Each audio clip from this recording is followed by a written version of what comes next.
Welcome to another week of Radio Melee. We got not one, but two very special guests. You're probably a little bit confused because if you've watched the program before, you're like, oh, they usually have one guest. It's usually 2/3 Golden Guardians and 1/3 guest, but the ratio is more like half and half this week because we've got PracticalTAS on and his appointed second in command.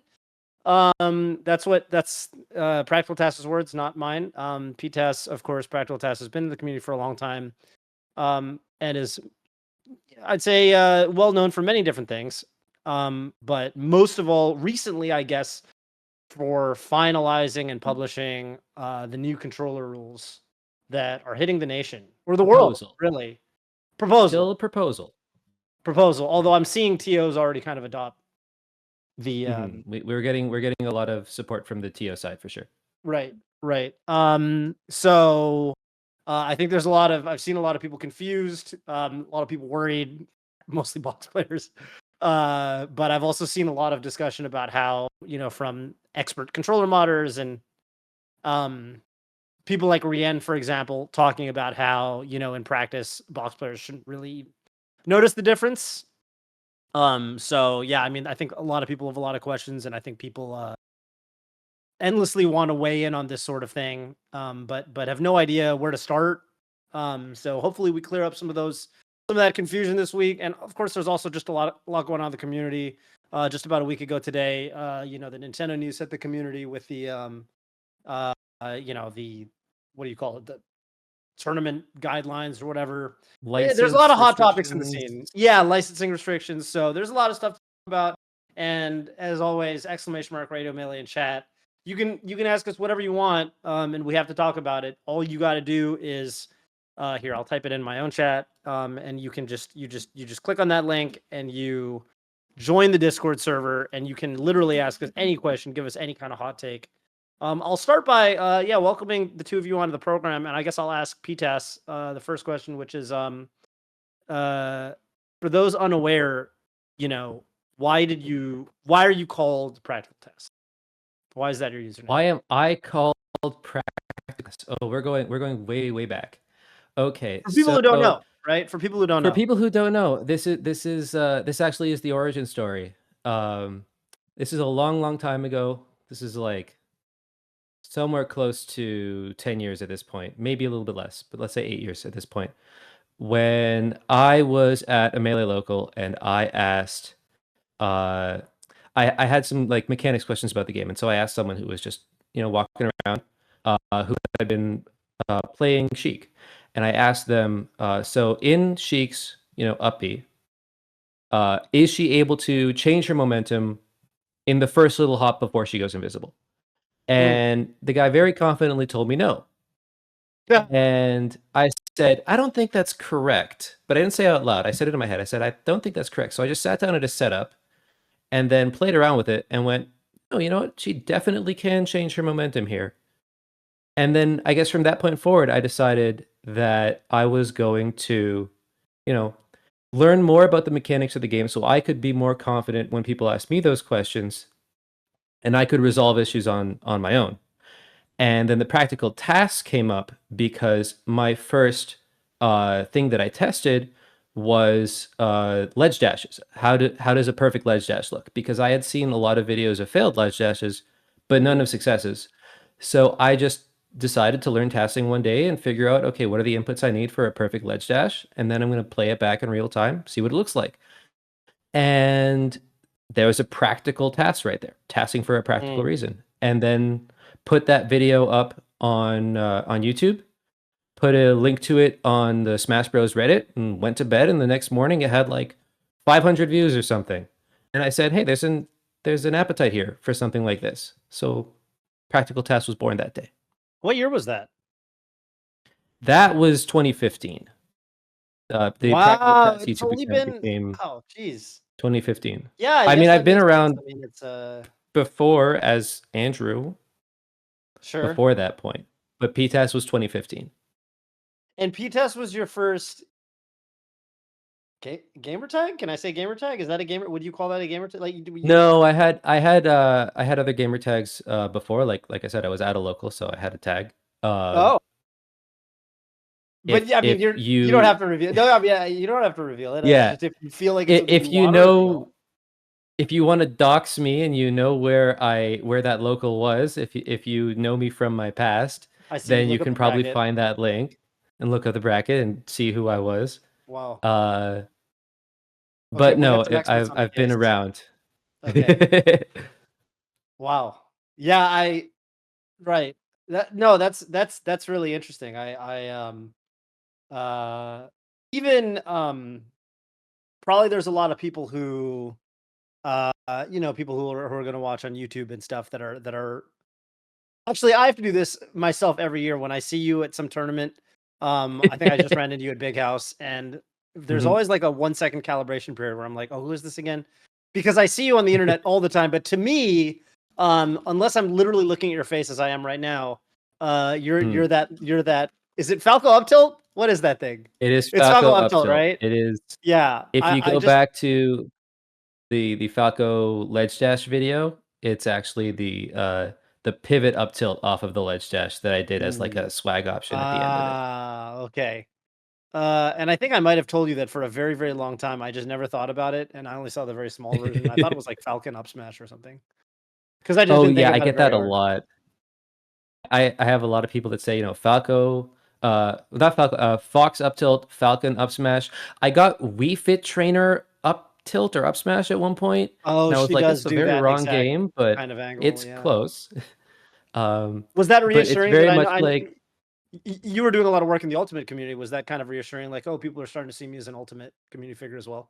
um, that might have actually been in the Smash 4 era, but it was more Oh, like, um, it was more interesting that people thought that it could be from the Wii U or Smash 4 era, that I was known for that side as well. yeah, that makes total sense. Knuckles, I want to direct a question at you. Um How do you feel about the title Practical Task and Second Command? Is Um, that accurate? yeah, I And would say I so. should also say I should also say probably front facing wise, Practical Task, I think at this point very recognizable figure in the community, Mhm. on Twitter and so forth. People probably don't know what you do as much as they know what Practical Task is up to. So Yeah. also just give a general introduction. I've mainly been active on the European side in terms of rule sets, front run the swap to NTSC for Europe, which is probably my biggest achievement, I would say, to unionize that we play one version around the globe. Peach Mhm. mains won't agree, they'll hate me, but for the most part, you know, other than that, mainly just do things behind the background. I eventually just got involved with this because they wanted someone on Europeans end because we had way more rectangle users than NA did at the time. Like it really popped off here really quickly. Wow. Huh. Knuckles is also kind of selling himself short because he's one of the biggest TOs in Europe as well, if not the biggest. What have you No, I'm TO'd not the recently, biggest. Knuckles? I would say the Anymore? pet TOs are the biggest, but I've definitely hosted Okay, some they're the big biggest things. now.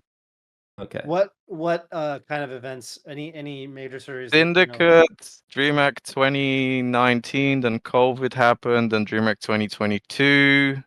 I would say those three are the biggest three that I've, yeah. DreamHack 2019. That's where Zane won, and S2J lost to Professor Pro, which was an upset. Yeah. And then in 2022, Triff beat Leffen, and then Prof beat Triff, and he finally got to go to Summit. Mm. Yeah, yeah, that was I'm just kind of reminiscing. I think I went to a DreamHack. The last Swedish DreamHack I went to, I believe, was 2017 or 50, 18. No, maybe. I Was went it to the one one? later. To It one was still later, I PAL, because believe. that's the one HBox won, if I recall. I went to that one, and I also went to one later on that was smaller that nobody from America went to except for Mm, me and Ben SW. okay. Yeah, and I played I don't know, I played a bunch of people. Um and yeah, it was I mean, I think I was the highest placing American. So that All just right. goes, yeah, just to show you the kind of the quality of that bracket. It was kind of funny in terms of the American representation. I was the only American really They who had played in that insane tournament. prize pots, so that always surprised me. Yeah. Well, I wasn't in the running for, I mean, grand finals was, Armada Leffen, so Mm. you know, that didn't really.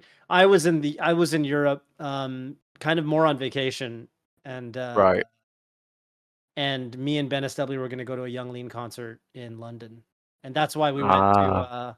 That's why we went to. So we were in Europe for a week, and then we're like, well, it's overlapping with DreamHack, so let's just go to that one as well on the side. We met at Air 5. I don't think you'll The Last Air. remember. The Last Air. Yeah, that's where we Yeah. met. And I ended up We're touring in the Blur venue. around. At Cardano Station, actually, because I was asking Cardano controller-related questions because I was curious.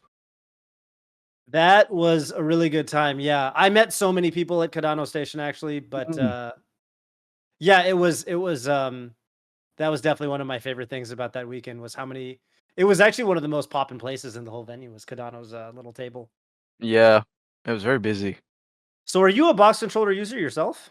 I've dabbled with one, but definitely not. I've used Okay. one for other games, so like Tekken.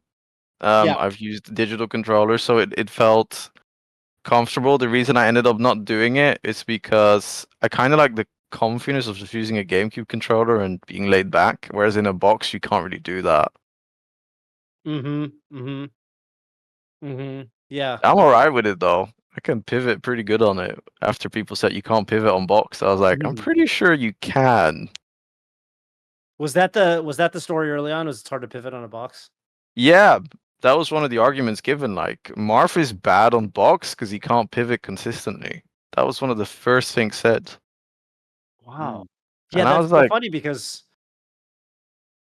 yeah, nowadays, you know, like Dark Hero, who I would say is like the only really like super famous prominent Boxx Marth player, unless I'm forgetting anybody. I don't know if there's any Black other. Haze in Europe is really good on the box Does with he also Marth. use, and he also does all the pivot stuff, I'm sure. Yeah, he can do all of it. Yeah. He's really fast. It's crazy. He also does crazy ledge drift, so it gives him all kinds of edge cancel mix-ups. And there's a match of him against H-Box, and a few times H-Box just goes, "It's Yeah, good."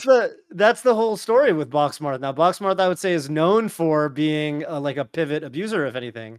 You know, you're doing Yeah, pivot up tilts, pivot down tilts, etc., etc. and Forest. What's that? And Well, Forest, that's true. I yeah. forgot about Forest doesn't enter tournaments. But yeah, that's actually a really good point. Forest is a super prominent Boxx Marth player. Well, we're gonna have some callers momentarily to you know, talk about, you know, all this stuff. We got a couple questions in the submit topics here channel. Again, if you've got anything pressing, if you're a Boxx player yourself and you're worried if your career is coming to an end because of these horrible new changes or something like that, first of all, your fears are probably overblown. But second of all, you should definitely join the submit topics here channel and ask us whatever you've got. But before we get into the questions for the week, we do need to get to our community voice. PTAS and Nuckels, we're going to ask you for your own community voices later in the episode yourselves. But we did have Cody on last week, right, PP? Yes, that's right. And Cody asked a question that was unrelated to anything going on with him. Actually, it was what are the best losers runs in history, and how would you, I believe, rank them? Because we do love rankings here in Melee. Yeah, So that's like a huge thing in the Melee community in general. Okay, so wow, I like these. I like that these are a little bit more. this is so nostalgic. It's nostalgic and it's pretty well thought out. It looks okay. So Bang is me says CV. So 1 Mango at pound 3. Yeah, that's fair. 2 Cody Big Us 11. So those we already talked about. 3, I guess, would be the interesting one. PC Chris at 0 challenge 3.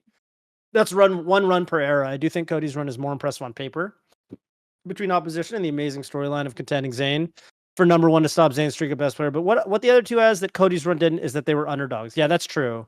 You didn't win a tournament over M2K back then. PC Chris did it on FD. Mango's run obviously has the loss and linked it. I was in a crazy R-wing rest. Into the video, the kid Mango asked the audience, how does it feel after he won? Sorry, Cody, you're too good to be number 1 losers run skill diff. That's funny. It's like a backhanded compliment or a front-handed insult. One or the other. I can't figure out which one it is. Well Okay, said. you can read the second Well one. said. Yeah, I'll be glad to take the next one away by Rockly Fan 3, who says Big House 11 is for sure the best in the modern era, but shout out to Hungrybox at LTC 7, which I do hear a little bit about every so often. And if they're not mistaken, I think except for Big House 11, there wasn't a better losers run except at losers run at a major except since 2019. At least I couldn't think of a run in the last 4 to 5 years that had 8 or more sets, 9 if you count grand finals as 2 sets. But of course, Cody's run is better with 10 to 11 sets. Yeah, so even in Mhm. Rockley Fan 3's answer, they do acknowledge that you could maybe argue Cody's, or at least give some credit to HBox's LTC run. Mm-hmm. I wonder if there was ever a tournament. I guess not, or we'd be talking about it. Was there ever a major where, in the Five Gods era, where one of the aforementioned Five Gods did a losers run beating the other 4? I mean, you would know or remember if that ever happened. Was there even a major where one of the Five Gods beat the other 4 in either winners or losers bracket to win the tournament? I don't think so. I think the closest might have been Mango's Evo 2013 run. But No, he didn't play. No, he didn't play M2K or HBox, did he? Or did he play HBox? He played HBox. did he Played play you? Xbox. He played me. Yeah, He did? yeah. Damn, I don't remember that. It was not a memorable set. And he didn't play. Well, he definitely played it. Well, you're saying Evo 2013? 13. Yeah. Well, he definitely played HBox, right? Yeah. So I think he got everyone but M2K. So I think maybe they got. Oh, he didn't play 3 of- M2K. Yeah. Yeah, Got you it. got 3 of the 4. I don't know. That might have been. There might be some ties in there where some of the others got 3 of the 4 or something, but I don't think ever Interesting. 4 out of 4 of the others. That's an interesting. It just there weren't that many tournaments where everyone was at. I guess that's also part of it too. Yeah. Yeah. Okay. Just interesting. That'd be an interesting trivia question if that was the Yeah. case. The last writer, Flair 163. It may not be the most impressive in terms of wins and length, but HBox's Evo 2016 run completely changed the narrative from the guy who could clutch out sets to the guy you can never count out. Even today, when he's performing the worst he ever has, he was 1 frame away from resetting Zane in Grands at SmashCon. Hey, that's a PTAS fact, right? That is a PTAS fact. The 1 frame thing. He beat 1 frame early. He had the true combo and missed it by 1 frame. If he had better drift, I think it would have hit even on that frame. This would be a good No, YouTube yeah, video. his drift. Like, His drift was actually quite good. I did double check that Okay. one. The drift was good. It was just the distance. this would be a Yeah, good yeah. YouTube video, like top 5 tournament sets that were decided by 1 frame. Because I think there have been 5. There've At been least. there've definitely been a decent number that are like high profile that you could make a top 5. Yeah. Multiple of which happened to Hungrybox.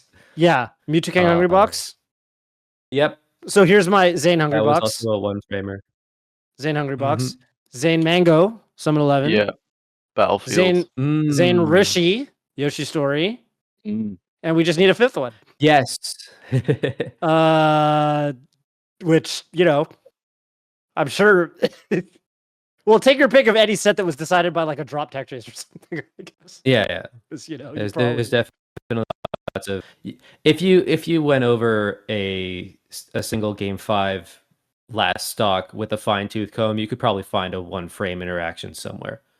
No, like Plump the versus average Prince Abu. game 5. Plump versus Prince Abu, that's a good one. Yeah, because they had a same frame grab that was decided by a port priority. Oh wow. Oh my god. That could be the runner or the hidden number 0 or something. Yeah, Not even 1 frame off, literally same frame. literally same frame. Yeah. Wow. Okay. Making a case for lower number port enjoyers everywhere. Yes, exactly. There do happen to be benefits to both sides of the port priority equation. Mm-hmm. Even though these days I would say most people default to wanting the higher number. Yes. It's an interesting My topic. homies hate port priority. Yeah, port priority is the worst thing about the game. Not necessarily the worst thing, but like the easiest thing to say this could be improved somewhat. Yeah. Yeah. Now- It's actually really the hard to tournament fix, port priority. surprisingly. Is it Yes, really? that too. Yeah. It's like you can fix certain parts of it, but like if you want to fix the same frame grab, then your options are like break stealth Yeah. and have like a grab clash the way they do in Ultimate, or like make it random, which sucks. Same frame ledge grab also sucks. Yeah. You need to make a rule for that. What does Ultimate do? Yeah. Oh, Ultimate both players? It doesn't matter. I don't know who trumps who, but they both grab it. Got it. They Got it. share. They do Yeah. share for a little bit. We don't share in our game. I would not be surprised if it was just port priority, like port 4 always trumps port 1. I would not be surprised. Well, then it's the same. Then it's like the same. Yeah. Mhm. That's interesting. Wow. All right, let's get our callers online. I see we got a couple questions. And before we get to our callers, actually, I think we've got a voicemail. That's right. For those of you who've been living under a rock, we have a voicemail line set up now, which means that even if you live in some bizarre time zone or you have work during our usual time slot on Tuesdays, 3 p.m.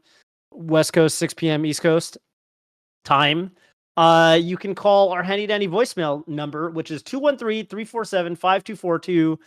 And that actually is the number. I didn't just make that up this time. And you can just leave us a voicemail with whatever your question is. And if it's interesting enough, and we can understand what you're saying, which isn't always the case with some of you guys, then we're gonna answer it live on air, just like we're about to do right now with our caller, whose name is Hey, my name is Dan, and I'm Dan. calling because I know that you guys are going to have that talk about the Melee controller rule set.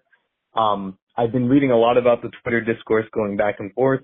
I was going to basically ask how this can be enforceable. I know that through the replies that there's in the works something to check Slippy replay files. So for online play, it could cover that. Ideally, would the future of Melee look like Slippy enforcing these rules in real time? So if someone is caught using, not the standard rule set online, they're banned from Slippy or something like that. The second question is mostly about in real life tournaments and how TOs should handle that. Should they just wait till like top 8 to start checking controllers? Should they randomly check controllers? What is a realistic solution here? Why don't you take this one away? One of the two of you work it out amongst Okay. yourselves. I'll start by saying what we have currently laid out, and Knuckles can maybe add on if there's any specifics to the TOing side of the equation that I'm not particularly privy to. But the rules as written apply to Melee tournaments, so we wouldn't like by default be added to Slippy, though in theory it could be done via a lot of processing power on the Slippy team's side. For tournaments, obviously you'll have both players' Slippy files, so if there's any concern, you could have them send the file to the TO to check. If the TO wants to implement it. And that's because we are, as mentioned, building a Slippy file checker, Alt F4, if you guys might know him for the Slippy cheating videos, has agreed to take a stab at that. And the goal there is basically to pass in a Slippy file, and his checker will be able to parse the inputs and detect, are you playing on a Boxx? Are you playing on a GameCube controller? And depending on which side you're using, are you doing things that aren't allowed by the rules? Are you not including the things that the rules require? And hopefully, depending on not providing a false negative or false positive, so very want to be very confident in the choice, but hopefully it would be easy to tell, at least for the requirements, that a firmware would be non-compliant, that a player is doing something that they're not supposed to be able to do. So for instance, the very easy one is, are you using neutral SOCD? Sorry, that's the medium difficulty one. The very easy one is, are you on travel time? Right. You would be able to see by the Instantly, you'd be polls able to that see. there are intermediate polls, and therefore you'd see travel time. Or equivalently, you'd see the stick jump from 0 to 1. Yes. And you'd be like, well, yes. that's impossible. Yes, exactly. If you see it going from 0 to 1 every single time, they are not using travel time. In the same way, if you see them dash dancing and they go from left to right, full left, full right, full left, full right, every single time, either they are the most cracked human on the planet, or they're just not using neutral SOCD. So there would be a threshold for that one, because it wouldn't be we can tell right away. But we'll check. Now, in tournament, the rules as written, the proposal as written, which the TOs seem amicable to, is that we would, if you're using a reprogrammable device, if you're using a Boxx, if you're using a fob, if you're using a Goomwave, that you would be required to tell your opponent or the TO on request what you're Mm. using. And then after the fact, if there's still a concern, and you're playing on a Slippy recording setup, the TO would be able to take that Slippy file and go, okay, does what you said match your inputs? So if you go, well, I don't know what firmware I'm on, then we can check and go, okay, so if you haven't flashed your firmware to the correct one, you're probably using an older one that isn't valid under the rules. And then if you say that you are compliant, if you say, oh no, I'm definitely using the legal rules or the legal firmware, and it turns out from your inputs that you weren't, then we can say there's either you're cheating, or the most likely option is that you were just cheating and tried to get away with it. Right. Right.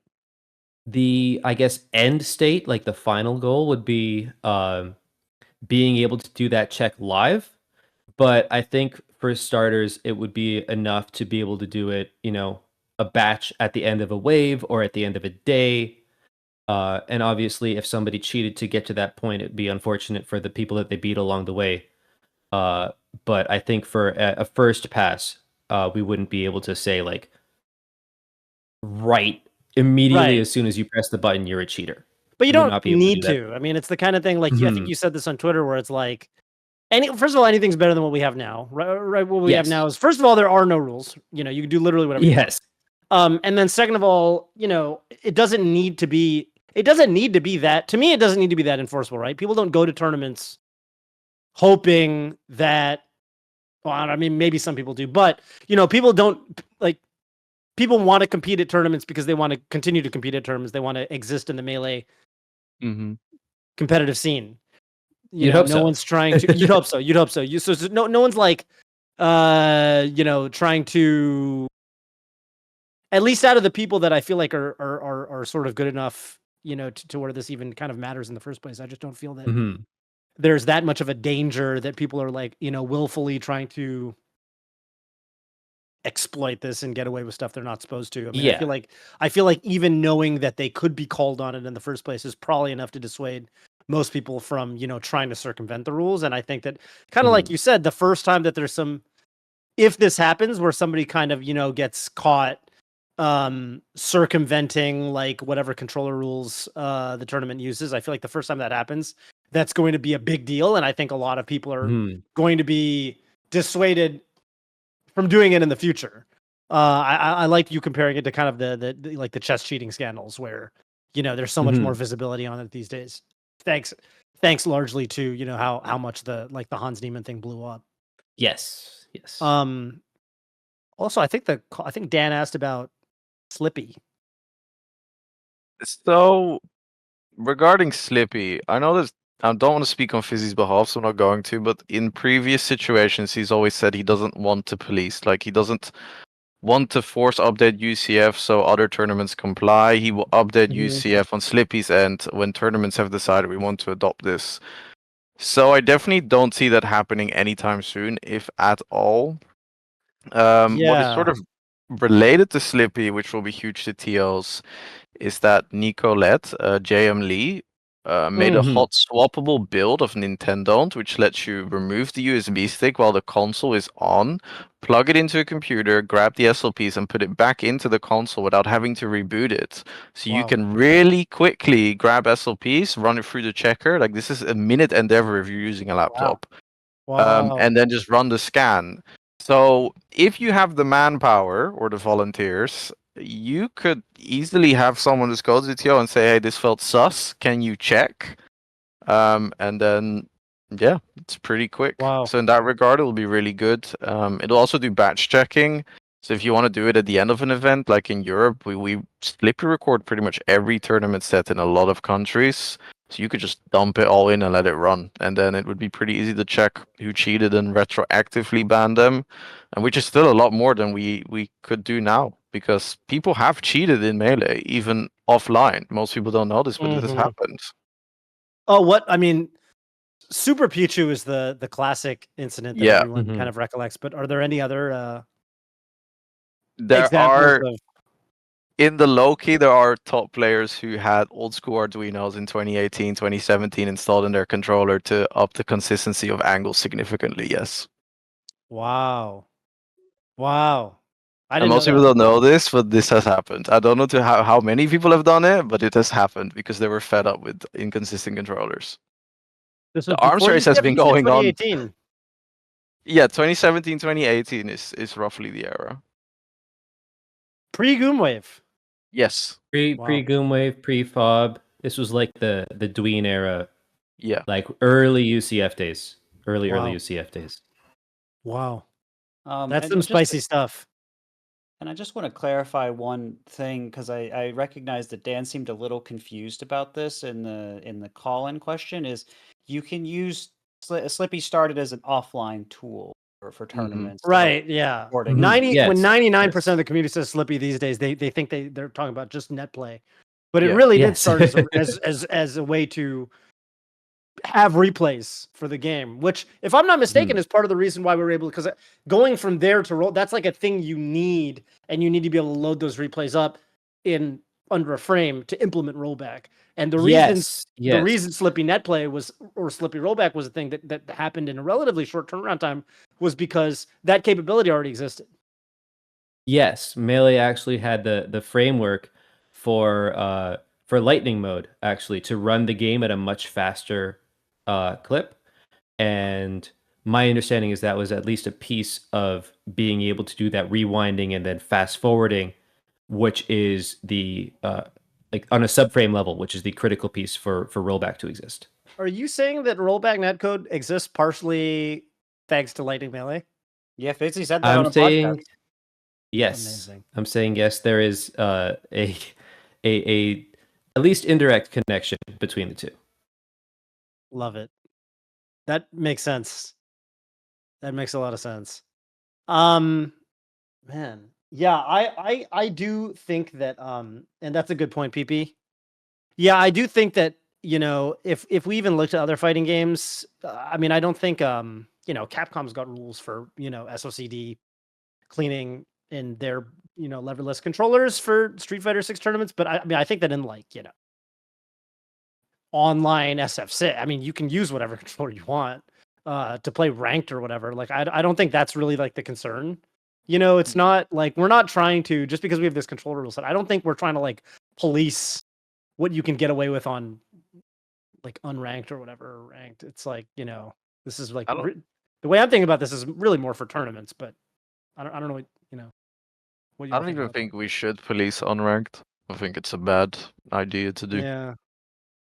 Yeah, just get this, like, the maybe like beyond like usernames and slurs and usernames and stuff. I don't Yeah, think no, we I need to meant do- purely on controllers. Yeah. Yeah, I don't think think the only real case for like an online cheating check beyond applying these rules in tournament would be like for ranked mode if you see someone using like a task macro, for instance, where it's like very Yeah. obvious, very repeated. Like no human being is going to hit, the perfect SDI angle for every single frame, like over the Right. course of half a second because they know a hit's coming. Right. Like I think if it's more subtle than that, it's definitely up to Fizzy to decide whether he wants to pursue that. But I think as you get into the more subtle ways of cheating, then you start to get more into like the false positive zone, where maybe you don't want to spend that effort when you can make a mistake and falsely ban someone. Right. And this was also something, right, with people when we had Fizzy on kind of recently talking about this sort of thing. And we weren't talking about controllers, but we're talking about kind of like one of the challenges with maintaining Slippy as a net play service is that, well, he doesn't have a moderation team really. Yeah, and he was also So- saying, what's the best use of his time? Like he could spend all this time on a lot of these things, or he could, spend his time on where he thinks he can do the most good. And so that's always kind of a challenge for him too. How does he figure that out? And if he's going to be working on all this anti-cheating stuff and he's going to maybe getting false positives, is that worth it? And Yeah. maybe not. Yeah. That was actually a really good point. Even today, there was this like chess.com posted a video about cheaters on chess.com as kind of like a press release sort of thing, talking about, because it's kind of been a hot topic lately in chess, as I think you all know. And that was actually a point that got brought up was, you know, because there have been, even though there is a big problem with cheaters in the chess community, I think one of the points that Danny Wrench of chess.com was kind of making was like, there's also a lot of paranoia right now. A lot of it is founded paranoia, but I think people are taking it a little bit too far with their paranoia to a certain degree in chess and he's basically saying, look, a lot of, you know, the top players that are throwing around a lot of these cheating accusations today, you know, there were top players that were calling out people like, you know, Ferrugia, who's, you know, one of the top 3, top 5 player right now. And when he was coming up as a kid online and taking down all these top names, there were a bunch of people who didn't know who he was. And they were like, this guy has to be a cheater. How's he beating all these top players? And he was basically saying, like, look, if you're asking me to go beyond, you know, this certain threshold of enforcement, whenever we see any sort of thing that looks somewhat suspicious, you know, you're basically saying you're okay with false positives. And in this extreme example, you know, that's ruining this potential future top player's career. So yeah, there's a line that I think you have to be able to draw. And I think for Fizzy, it's, he's got to be practical, just like PracticalTAS. Yeah, and the line is definitely in a different spot for unranked versus ranked versus in-person tournaments. Yeah, Mhm. That's true. That's a really good point. Yeah, great question, Dan. Was there anything else? I think we touched on everything. Yeah, I guess. I mean, unless there's like a concern, unless you guys think there's some secret way people are going to slip through some of this somehow. But I guess you don't want to talk about that. That wouldn't make any sense. I No, guess my only thing, yeah. my only thing is I've spoken to TOs about this, but I do want to hear Knuckles' thoughts on how feasible he feels that the checks are, or like how feasible he feels it is to ban someone if he sees that they're obviously cheating. I think to slightly go off on a different tangent is that GameCubes are a problem. And in Europe, we don't use GameCubes. Like, rarely. We've swapped fully to Wii's, but I know in NA, they're still actively using GameCubes at majors. And we can't record, at least not right now, I'm sure there is a way, but we can't record sleepy files in GameCubes. And tournaments that want to primarily run on GameCubes, you could do whatever and probably get away with it unless you're caught in real time. So that's a concern. Yeah. It is. There are ways via homebrew and stuff that we could probably have a way to record files from it, ejected via the memory card, but it'd be a lot of work Yes. and a lot of physical hardware and not just a USB stick you plug in. So that's a concern. Well, what was the other question, Pitas? Like how feasible, like would you feel uncomfortable if you go, okay, I think this guy's cheating, I'm going to ban them mid-tournament? No. I think if I can confirm that they were cheating, either via swapping firmware with a dip switch or whatever, to avoid being detected if I check their controller. If the SLP makes it obvious, then they cheated. I think the biggest thing you should do is state in advance that if you're not running illegal firmware, what the consequences are. And at that point, there's really no argument or discussion to be had. But you have to be upfront about it. Like, what are you doing? There should be a transition period. Where it's like, hey, we want this. If you're caught right now, then we're not going to ban you. We're just going to request you to fix it at the event. Most can just be updated via USB plug. It should be fairly simple to have someone set up to do that. But yeah, I think that is about the best we can do. Be upfront about the consequences of if you are caught breaking the rules, then this is what's going to happen. On that last note about having like someone there to perform the check or to perform the switch for people, one of the people on the proposal team, his tag is Bjart, also known as the person behind Rana Labs. He is a vendor, and he was at he was at Big House, and he reached out to me and said, hey, you know, would it be possible to, you know, talk to the Genesis people and have Rana Labs be the official firmware reflasher for controllers at Genesis? And I think that's a great idea. In case this comes up, because this is something I wanted to point out too, is that here's the thing, on a practical level, talking to a lot of top players at tournaments, you know, to be perfectly honest, with a lot of top players, I feel like they don't know that much about their own controller. They really they'll play don't. with what They they're have given.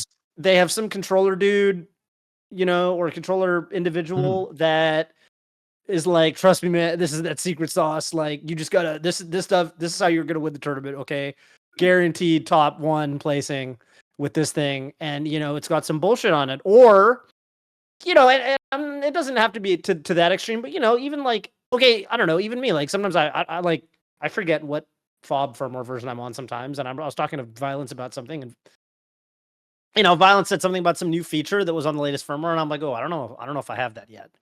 Cardinal snapping or some Yeah. nonsense. Anyway. And I don't know. I remember I was talking to Jay Mook at some summit, and I was like, yeah, you know, he was complaining about his vertical snapback or something. And I was like, oh, you got to use that negative snapback, you know, negative value snapback thing, because it's not actually negative. It's just a whole new algorithm. You know, it's some obtuse thing that you have to read the documentation on. And then Jamek was like, oh yeah, I don't know if I'm actually on a firmware version that has that.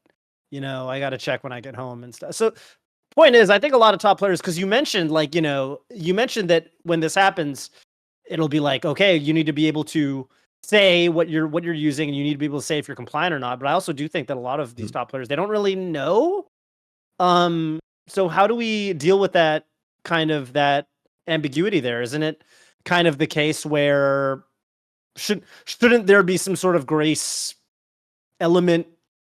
Yeah. Or how do we and then equivalently on the other side of the spectrum, how do we deal with liars? People who are just trying to get away with cheating, and then they go, "Oh, I swear I didn't know. I had no idea I had this thing that made my quadruple SDI every time I get a hit. I didn't know that." I don't know, the you know, Joe Schmo down the street. You know, Greg Turbo gave me that 4 years ago in a back alley. You know, how do you? Part of the proposal outlines that enforcement mechanisms are like the responsibility of the team.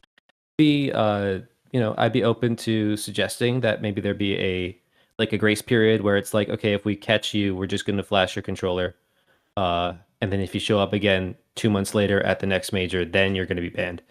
But the proposal itself doesn't outline enforcement mechanisms. It just says that it is the TO's choice. And if a TO decides that they're going to be more lenient or more strict, we want to leave that side of the equation to them. Yeah, That I makes think sense. that's fair. At the same time, it's always been a pet peeve of mine. There are a few top players, to my experience, notably Spark and Leffen, who really know what's going on with what they're using. Yeah. True. But I feel like if you're at that level, you should have at least know what you're using, right? Like it's such a big influence. You should be able. You don't have a pit crew. You're not in Formula One. There isn't just a pit crew ready to swap whatever breaks. So at least you should know, hey, if the parameters or the characteristics of my stick box change and I'm getting more snapback, I should at least know how to do the button command to change it. It's not that much effort. And it surprised me that That's they how don't. I always felt. That's how I always felt. Yeah. That's how it was back in the day. To be honest with you, I think back in the day, a lot of at least a lot of the Fox players, we were very knowledgeable about. Back then, you know, at least we knew about Pode and we knew about Snapback, and you know.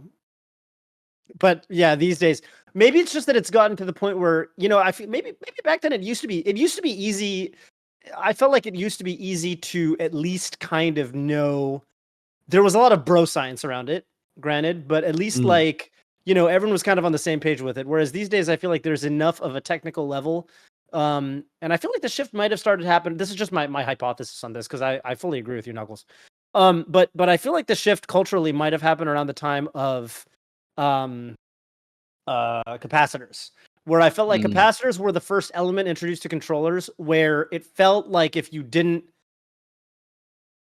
I mean, I took a bunch of electrical engineering classes. I was almost an electrical engineer, double major. So, you know, I'm kind of privileged in this case, but I could see that being the tipping point where somebody who just wants to play Melee is like, okay, I actually couldn't understand this even if I tried. and then they just tune out, and then at a certain point they're like, well, and then I guess like, again, this is just my hypothesis, but in Melee we have this, for better or for worse, we do kind of have this culture where people, we really love art and we take care of our top players. I think we want, people want the top players to succeed. It's kind of always been the case.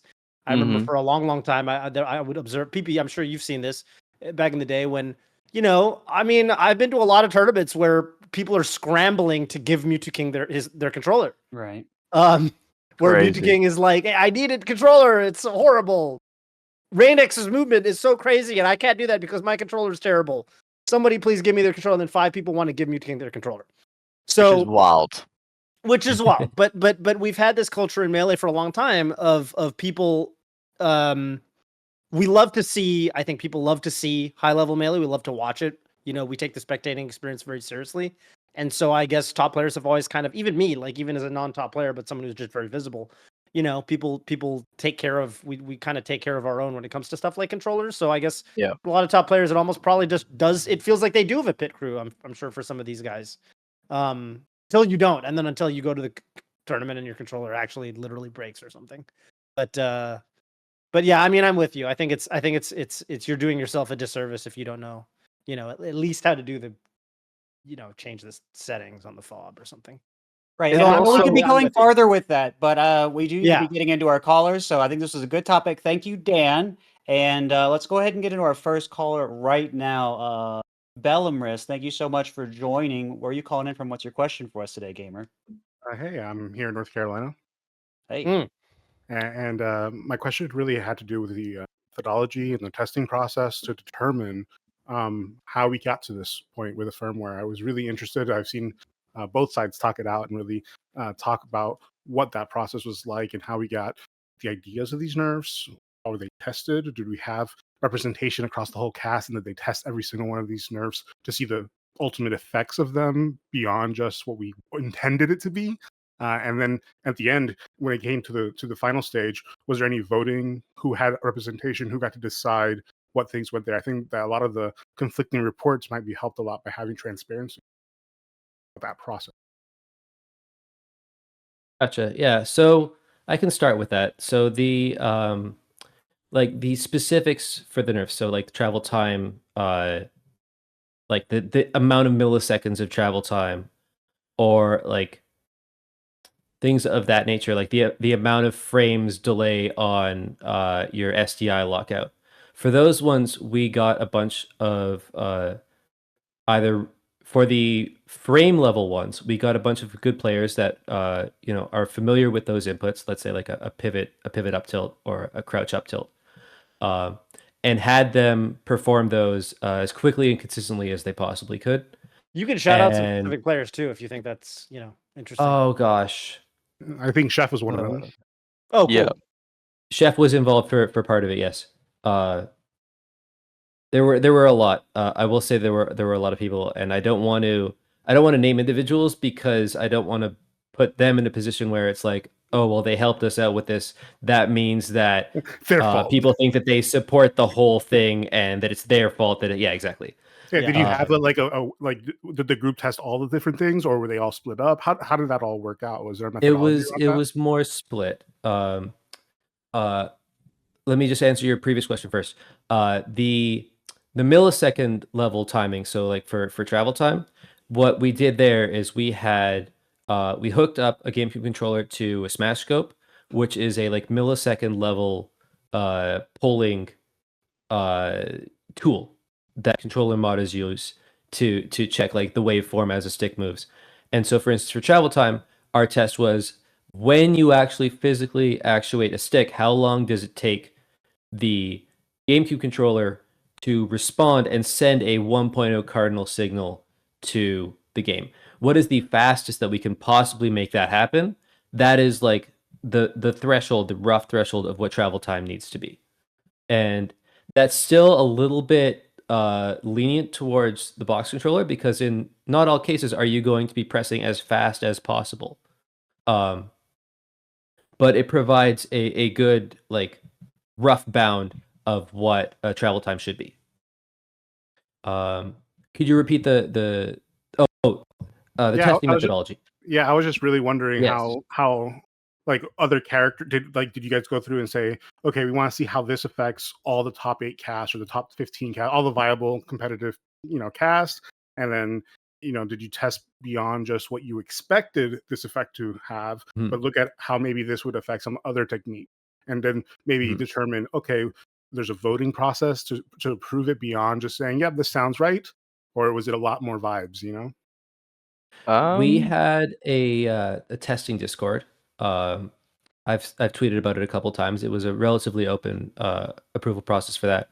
By the end of the proposal testing period, it got up to about 150 people. Obviously, not everybody was active, but initially we had a couple of different groups. So we had each group, um, discuss the same things on their own to see if they would come up with the same uh, outputs, the same feedback, or if they would have different feedback across the different groups.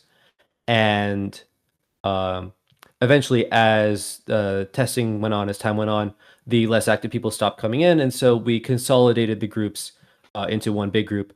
And we also had a sort of more focused, like top player and like manufacturer focused uh, separate chat because a lot of those players felt that their feedback would get lost in the larger group, and so we had like two sort of separate groups, and then beyond that, um, based on the feedback that we received, we had our core team, which is now up to uh, 8 people plus Alt F4, who's doing the Slippy Checker and wasn't involved in the proposal.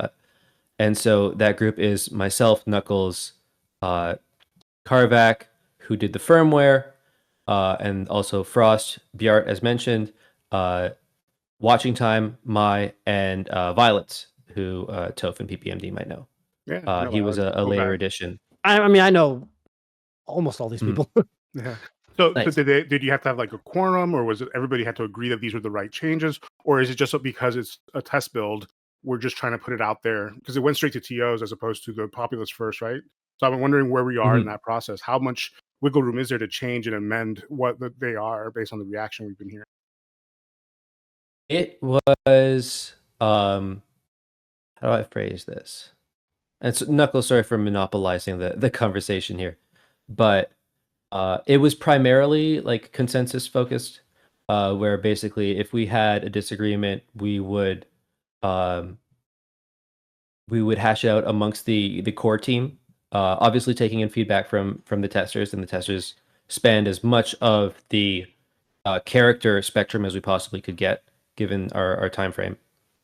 Um, and I think the end result has individual pieces that the individual members of that core 7, eventually 8, uh, were not like 100% approval on. And so, for instance, we were looking at C-stick travel time, and we ultimately decided that we didn't need to implement C-stick travel time, that it could be um, difficult to apply that to C-pads, which are they're not connected to a microcontroller. They're just hooked up electrically to uh, the existing wiring of a GameCube controller. Knuckles, correct me if I'm wrong on that one. no, that's correct. Okay. And so we decided basically that for parity between a C-pad and C buttons on a box, that it made logistical sense not to require travel time, even though I personally would have been in favor of C-stick travel time as well. And so the other members of the team similarly may disagree with individual pieces, but what you see is kind of like the committee approved whole. Cool. I Yeah, think And there are last bit. There actually is one piece that I guess is still outstanding, um, which is the travel times, the specifics of the travel time implementation, not really the timing, but the specifics, because we use a linear travel time, Mhm. and we are considering a like non-linear, more pod-like implementation. And if we find that that's feasible, then I would be open to amending the proposal, because functionally to a tournament organizer, that switch doesn't really change anything on their end. So I would feel comfortable saying that if someone's approved it as is, that they would also be comfortable approving a slightly different travel time implementation. And in that case, you would come But up with the, Mhm. whatever the graph is for the, I don't know, the algorithm, I guess. And then it would be up to Mhm. the, leverless controller manufacturers to like turn it into code, basically. Yes, And and then you on guys that are front, basically like on their code review, essentially, to make sure they kind of yeah, implemented correctly. I yeah, just think us that's kind of or that's fascinating. yes, us or anyone else, because the goal is that if you have a firmware, you need to make it like source available. You don't need to make it open source where anyone can use it for their own purposes, but you need to make it source available so that like we can read it and audit it without having to, you know, get a file directly from you. And Or hack it. or Or hack reverse it, engineer or it, hack right? it. Yes. As for the firmwares, at least most of the commercially available boxes are capable of running what's called the Haybox firmware, which is what Carvac built for us. So the vast majority of Carvac available built Haybox? controllers, he built a fork of the Haybox Okay. firmware. It was originally sorry. made by Haystack. So That makes Carvac basically took the existing firmware and modified it to apply all of the nerfs that we have requested and built a compliant firmware that lots and lots of different players can flash on their devices. And Knuckles, I cut you off at one point, so I I'm done think for now. the only thing that we're really missing is that, especially a few months ago, we did a lot of blind testing and A and B testing and gave different groups of people different firmwares to see how they would react to the things that we were trying. That had a pretty big influence because there were just changes that on paper people hated, but then when you put it in, no one noticed. It took weeks, and then someone would eventually Yeah. notice by checking the replay frame by frame by frame, and they were like, "Wait, there's travel time on my stick," and I'm like, "Yeah." So the people complaining, the TLDR is a lot of the people complaining on Twitter about, oh my god, this is going to be horrible for Boxx players. I mean, these guys don't know what these guys aren't Boxx players. They don't know what it's like, and it's going to nerf us into oblivion. No one's going to use Boxx anymore. In practice, that's not what. Sounds like that's not what's I happening would in practice. say No one's noticing. I would say a decent amount of the like philosophical opposition uh didn't appear in practice. So like there was a very large group of people that were like, I will never agree to ever having RNG on my controller ever, and if you ever try to implement it in any possible way, I will burn my box on camera live. And maybe not that far, but the sentiment Yeah. was there. And then we put the RNG fuzzing, which is really just emulating what a notch acts like on a real GameCube controller. We put that in, and functionally, you can't really tell because the actual change, the actual impact to the vast majority of gameplay is negligible as long as you pick correct coordinates for your firmware. And so, for instance, if you pick the wrong coordinate, then you cross what's called like an action state change. So, for instance, at one coordinate, you're going to shield tilt, and the next coordinate, you're going to roll. And so, if you pick a coordinate for fuzzing that is straddling that boundary, then sometimes you will shield or shield tilt, and sometimes you will roll. And so, people noticed that, and so we realized that we had to be more deliberate in our coordinate choices for those specific coordinates. We basically have to stay away from that specific action state boundary. However, there are other cases. I will admit there are other cases where people definitely will notice a difference. So, for instance, if you're used to the back forward mod ledge dash, then you're going to just jump straight up if you're doing that on a on the Nerf firmware. And the Peaches, for instance, are unhappy with among other characters, but it's primarily the Peaches Well, because they're here on unhappy Radio with. Melee, we a frequent topic of discussion is how the Peaches are always unhappy. So Sorry. Go ahead. Is this a bad I time to didn't mention I want play to. Peach? Sorry. No, it's fine. I was gonna say I play Peach. It's a bad time to mention that now, is it? I would take it back. You didn't hear anything from me. Yeah. The specific thing there is that they're used to having second input priority on the vertical axis, which is not for dash dashing, but for, jumping, float canceling for their float cancels. And you have to learn a very different method of float canceling on a vertical neutral SOCD controller if you're going to tap jump Oh, to so you Double gotta dash buffer jump cancels and- your too. jumps. For Yoshi, I think, for double dash jump, and for Peach also. Right? Is if you're using up to buffer that, it's a slightly different, or not slightly, it's a different input because you have to release down in order to activate that second tap jump, and then you have to release up to activate the float. And so there are players that are quite unhappy with that specific change. Similarly, people have found that they are used to being able to perform a very tight, to avoid an edge guard, like a fast fall into an up B. And if you try to do that too quickly, you'll either get hit by neutral SOCD and just laser and die, or you'll get hit by travel time and laser and die.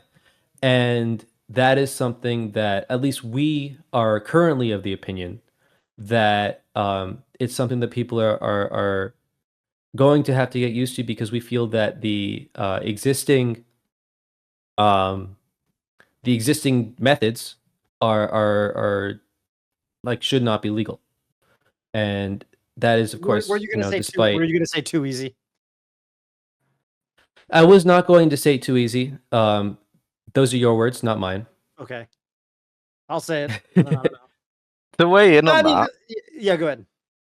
I think a good example of this is the up tilt change we made. Because one of the first complaints we had is how good up tilt is out of any stick position on Boxx, that you can just instantly go to up tilt. There is no risk for jumping because you lock the coordinate in that you can't go over that threshold where you jump.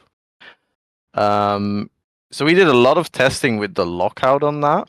And we even had people DM us and they were like, this free frame is BS. I can do it just as quick on a GameCube controller. To which we said, fair enough, send us the SLP, we'll look, and if you can, maybe we'll adjust. I openly challenge anyone, if you can consistently do it on GCC in 3 frames, I'll be impressed, because no one can. What was it? Was it how to crouch for dash turn around up tilt? What was the exact challenge, PracticalTAS? Do you remember? It was crouch up tilt. It was crouch up tilt. Yeah, okay. Was the 3 frame one. Yes.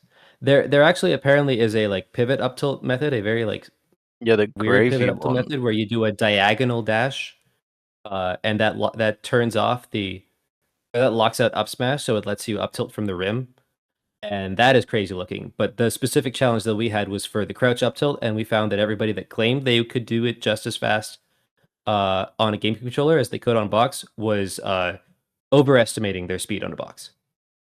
And so, by that data that we've looked at, the Boxx lockout is still quite a bit faster than the average top player crouch up tilt. Yes. It's basically taking the upper threshold of let's say the best of the best. What's the average of the best of the best? And we'll put it there. Makes a lot of sense. Bill Emrys, I guess we're probably out of time on this one. Thank you. That was really If there's helpful. any shout outs, if there's any shout outs you want to do, the floor is yours. NC Melee was happy to have you guys over. Hope to see PP at some locals here. You will. How about Zeke? What was having Zeke at your local like? Was that really exciting? He's Dude, a really chill dude. Having Zeke was great. That sounds. He about just right. he just opened my door. He was like, "Hey, what's up?" I was like, "This is weird." Wow. He didn't knock. He rang the bell. Oh, okay, that's good. You gotta ring the bell. All right, just like how everyone watching on YouTube has to ring the bell after you click the subscribe button. Yes, sir. On the GG Melee YouTube channel. I've heard it does something. Hey, thanks Bill Emrys for that. Bill Emrys is already gone. I think that's the only caller we really got time for today. We got pretty deep into the weeds. But I think we a 5-part question. It was, I that's true. It was a lot of back and forth. So maybe we'll have to have you guys back again. There's a lot to discuss, it seems. Hopefully. Yeah, I guess if there's more callers, maybe. Yeah. Maybe we'll just do it on Twitter. There was, asynchronous. it looked like one of our regular callers was going to ask about keyboards with adapters and smash sticks and like new forms of alternative controllers, and I do think that's a pretty interesting discussion. But if you want to weigh in on that, I have a otherwise we were 1 going to ask minute you one for on your, that one. yeah, sure, and then we'll I get have a 1 minute here. your question to the community for community voice. But yeah, go ahead.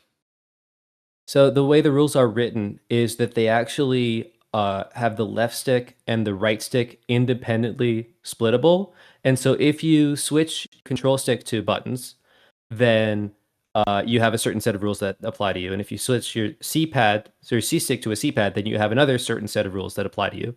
And if you switch your triggers from analog to digital, then there's another set of rules that apply to you. But those are like independent sets of rules. So like I've seen like a Frankenstein controller where you have like the left stick of a GameCube controller, but also the right hand of a Boxx. Yeah. And only the C rules and possibly the analog shield rules will apply to that. Whereas all of the lockouts, all of the limitations on modifiers, if you still have a stick, then those don't apply at all. So those are accounted for. The one that I don't think we have capability of right now is the keyboards and the keyboard adapters, because I don't know if we have the capability of applying those rules for players on keyboards. Obviously, I don't think keyboards are running a Boxx. Yeah, that's actually a good point. There's one keyboard player that I know you can talk to. I actually do think this player is actually using Haybox. I think I spoke to them about this before. It's Daki's friend, Connect 4master. That's Okay. actually If they're on Haybox, keyboard they're Falco good. player. I think they're on Haybox, if I'm not mistaken. He's got a crazy looking keyboard. He took all the buttons out except the ones he uses, and then he put a bunch of anime waifu stickers all over the empty. It's really horrifying looking, actually. But he's been to Battle of BC once or twice. Chill dude. You could talk to him about it. I don't know. Technically, Also whatever Lord, but whatever you're using to convert the keyboard inputs into something the GameCube or the Wii understands, technically that thing in the middle should be able to conform to what we need. Because it has to Right. be running some form of firmware or software to do it. yeah, because Yes, that's we true. don't run tournaments on PCs. We run them on. No, Wiis. we've never ever run a tournament on a PC before. Ever. Ever. No, if That's you're right. running like actually playing on a no keyboard. such tournaments are disappearing on November 15th. If you're actually playing on a keyboard, like using like the auto hotkey script, I don't know if we have a capability to apply the nerfs to you. Yeah. But I guess if you're on that Haybox middleware between a keyboard and a GameCube, I think all you got to do is update. Good to get it out of the way. Good that we talked about this a little bit, because I do know that, for example, the glyph that I did a product review on the Reeds channel recently is going to make it. They've got a lot of really cool features, and one of them is actually that it should be. They were kind of demoing. For example, it should be pretty easy to attach like a Wii nunchuck to it, and you could actually, in theory, for example, you could play. You could do your movement as if you're playing with a game, but it's a nunchuck, where your stick is just doing this and then your right hand. So maybe there's some top player, gives that a try. I think that'd be pretty interesting. But There was a European player who did that using the box. wow, I really? don't remember their name, but it's yeah. And in theory, Some with boxes are the able rule to do said, that. you'd be allowed to do it. As long as it disables the buttons that control the stick at that point. Yes. Yeah, I got it. Yes. That's pretty cool. You can't keep the modifiers if you have an analog stick. Oh, good point. Yeah, good point. I guess with that being said, I think the last thing is to ask. Amongst yourselves, you need to decide on some question to ask our YouTube audience out there for the community voice of the week. Which again, as we kind of detailed, can be any question. It doesn't have to be related to anything we talked about on the show today, but basically something that you want to put out to the Smash community at large. I think you saw last week's example with Cody's losers run question. So I've got an idea. Nuckles, do you have an idea? I wanna add a small little question to your idea, but you start, and then we'll see if it can I'll fit start. in. My question to all of the Radio Melee viewers and listeners: what controller do you use? when you play Melee? Do you use a GameCube controller? Do you use a box? Do you use a specific type of box? I wanna take a survey of you guys. I want to know what you guys are on. And we're going to get the poll results on that next week. Mhm. Oh, we Nice. actually could. Yeah, we could pull it, but yeah, What that's actually a pretty cool question. I'm curious about is what do people think PTAS means? Oh, that's a good question. Wow, I don't know. I mean, you put a Mostly lot no of work one into that. knows. You I put a lot didn't of work into know. that Peach video. Wait, do you know the answer now? I know the answer, yes. Oh, We've played God. some friendlies. Okay, yeah, I don't think I've ever seen any P-Test gameplay. I mean, I didn't even know what your gamer tag was. What's the last tournament you entered? Last time you entered a tournament? P-Test. It was pre-COVID. It was You just say the year. 2019, Just say the either year. 2019. Canada Cup or GOML or EGLX. Oh, you don't need in to. Now people 2019. are going to start combing the tournament bracket for your username. You don't need to go. Oh no, that far, but- I've been on stream. I've been on stream. They Oh, will okay. they will find me if they look. And it doesn't just say practical But- task. It does. Yeah, it does. Okay. Because this is in the PracticalTAS era. So this Ah. is like my existing gamer tag. Okay. It was originally just a channel and now it's me. Because Okay. it's the worst tag that I could think of. As a tag. Well, Very thank you. descriptive for the channel, not so descriptive for me. Yeah. Thank you for coming on the program and really breaking it down. I think this is your first time on the show, right? Yes, for sure, for sure. It's awesome that it's been this long, or awesome that we had you after this long, I should say. But hopefully it won't be the last episode where we have y'all. Nuckels as well. Thank you for coming on and providing your expertise. And to all the listeners and viewers out there, I'm flying to SoCal tomorrow to record some exciting content for Golden Guardian. So look out for that soon. For Brave Browser actually.